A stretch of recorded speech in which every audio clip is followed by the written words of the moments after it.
Cerita horor ini terjadi di sebuah SMP negeri ternama di kota Medan. Terjadi sekitar tahun 2012. Pada tahun tersebut, SMP itu masih menerapkan kelas unggulan. Jadi kalau kamu belum tahu, kelas unggulan adalah kelas terbaik di setiap tingkatan kelas pada sekolah tersebut yang terdiri dari kelas 71, 81, dan 91. Berisi anak-anak unggul yang disatukan melalui tes tertulis di awal tahun penerimaan mereka.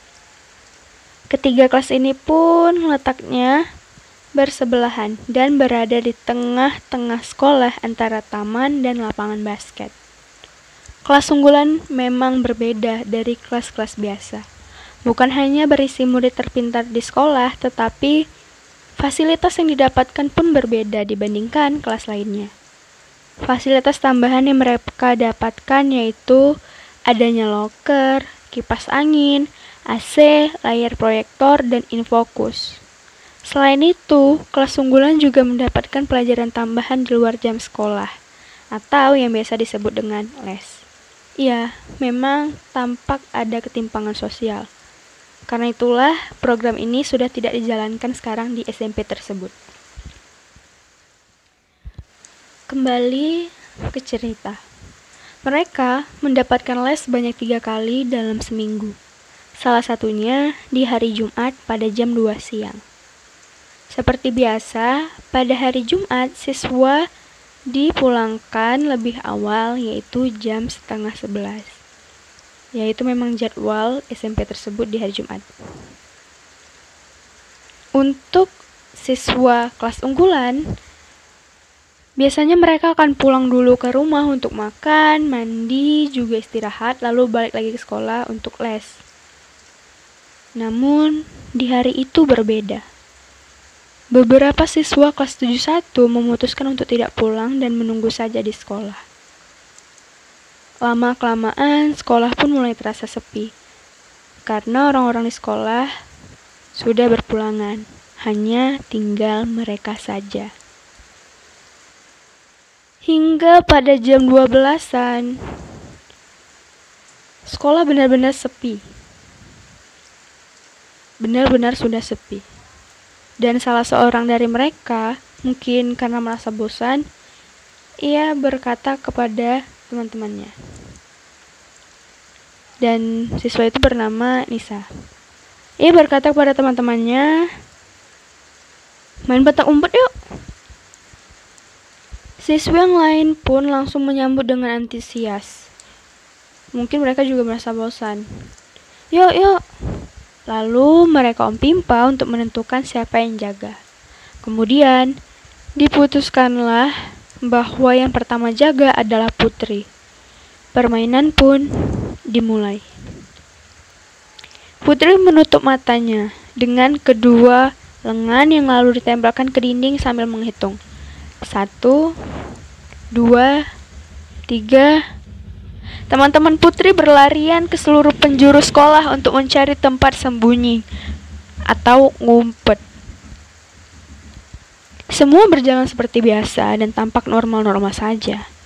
Saat waktunya untuk menemukan teman-temannya, Putri pun berhasil menemukan mereka yang ngumpet. Kecuali satu. Ola. Putri tak dapat menemukan Ola. Putri sudah mencarinya kemana-mana.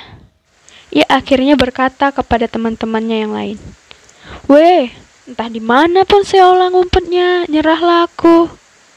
Si Nisa langsung menjawab, "Nggak aci lah." Teman yang lain bernama Devi ikut menjawab, "Cari lagi sana." Salah seorang teman bernama Tini menimpali, "Daerah belakang kelas kita dekat taman udah kau cek?" Putri menjawab, "Oh iya, belum. Ya udah, aku cek dulu lah ya. Kalau nggak ada juga, udahlah capek aku keliling sekolah nyari kalian. Bentar lagi les, capek lah aku."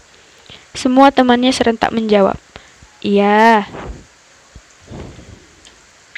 Putri pun langsung mengecek. Perlu diketahui, pojok kanan depan taman dekat gedung bertingkat ada musola di sana. Posisi Putri sekarang adalah 10 meter lagi dari musola. Dari posisi tersebut, Putri melihat Ola sedang duduk diam di depan musola, sambil melihat lurus ke depan seperti sedang melamun. Putri melihat jelas bahwa itu benar-benar Ola. Namun Putri tak merasa ada yang aneh. Jadi Putri langsung saja teriak menyebut nama Ola. Ola! Dan lari menuju ke tempat penjaga dalam permainan ini, yakni depan kelas mereka 71. Jadi, dalam permainan petak umpet mereka ini ada sebuah peraturan. Bila penjaga menemukan si pengumpet, maka penjaga harus langsung menyebut namanya dan lari menuju tempat penjaga. Nah, yang lari di sini bukanlah si penjaga saja, melainkan si pengumpet juga harus berlari. Mereka akan berlomba siapa yang duluan sampai dan memukul dinding tempat penjaga tadi sambil berkata, "10." Bila yang duluan melakukan itu adalah pengumpet, maka si penjaga dikatakan gagal dalam misinya menemukan pengumpet. Kembali pada cerita Putri tadi. Sampailah Putri Luan ke tempat penjaga lalu memukul dinding sambil mengatakan, "10." Anehnya tak ada Ola yang menyusulnya. Teman-temannya bertanya pada Putri, "Ada Olanya?" Putri menjawab, "Ada. Duduk di depan musola dia tadi." Lalu Putri teriak, "Ola, keluar. Aku udah nampak kau tadi. Udah kalah kau. Sini."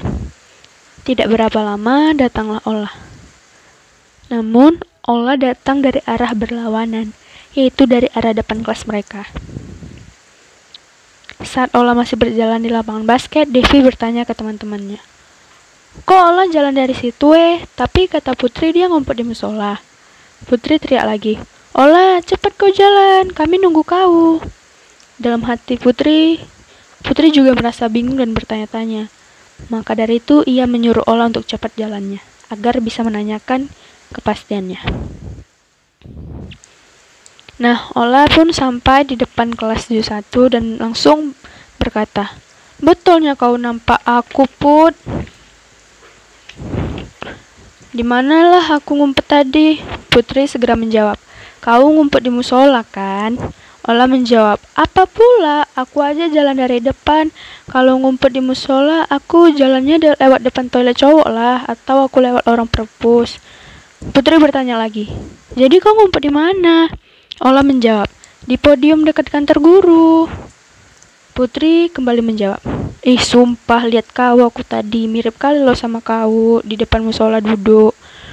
Tini berkata, Udah. Tini berusaha menenangkan teman-temannya. Namun Magdis bertanya, "Tapi kalau emang Ola ngumpet di dekat kantor guru, jadi yang ditengok si Putri siapa?" Yosepin pun menimpali, "Kita tengok sama-sama aja yuk." Semua menjawab namun dengan ragu. "Yuklah." Mereka pun menuju ke musola sekolah mereka. Dari kejauhan mereka sudah dapat melihat bahwa tidak ada siapa-siapa di sana.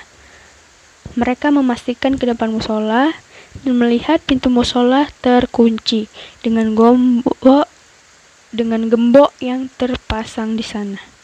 Mereka langsung saling lihat-lihatan. Tiba-tiba mereka merasa merinding.